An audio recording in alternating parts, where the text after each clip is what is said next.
And he was really starting to make his mark. And I mean, he was an athlete. Yeah, oh yeah, he was. Well, for one thing, as soon as he graduated, he started as a sheet metal worker apprentice. So all you had to be for a sheet metal worker apprentice was to be 18 and have a high school diploma. Well, he turned 18, and then he got his high school diploma. And a week later, I got him a job as a sheet metal worker, and he was working on roofs, on air conditioners, on everything, outside construction, and he handled that real well. And because of that, him working pretty steady for a couple of years, he he decided he didn't want to pay rent anymore. I remember he said, Dad, rent, I just throw money away, why should I pay rent? And I said, well, go see if you can buy a house. And sure enough, he did. He went, and I didn't even help him. I just gave him a little suggestion, and he goes out and finds a real estate agent and found out that he qualified for it, and he bought a house at 19. Wow. Yeah.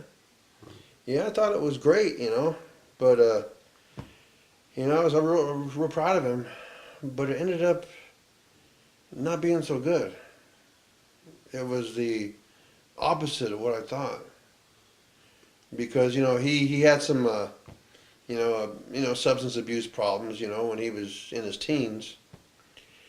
And he went to rehab when he was 17 and he kicked it, he kicked everything. Then he graduated from high school, and then he got a job. He had a job, a girlfriend, a car, Then when he got the house, like I was telling you, I thought it was the best thing. But it ended up being the worst thing. Because all of a sudden, here's a 19-year-old kid. He's got obligations now. He's got to, pay a house payment. He's got to pay taxes. He's got to pay utilities. And it ate him up. It's a lot to take on. A lot of stuff. But the main thing was to do this, he had to get roommates. So when he got the roommates, well, they were, kids, 18, 19 years old, and they were wanting to drink and party. And alcohol was the reason why Alan started having these problems. So he started doing alcohol again, a little bit of time. Next thing you know, the kids were giving him a little bit of prescription pills, Mm-hmm. Next thing you know, he couldn't pay for the prescription pills. They were too expensive, so he get the stuff off the street. And there you go, He was back at it again. Right.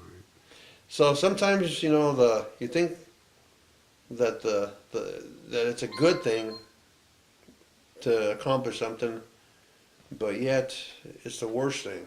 Mm-hmm. And it works the other way around. Sometimes when you get fired from a job or you get divorced or whatever, you think it's the worst thing that ever happened to you, but it ends up being the best thing. Right.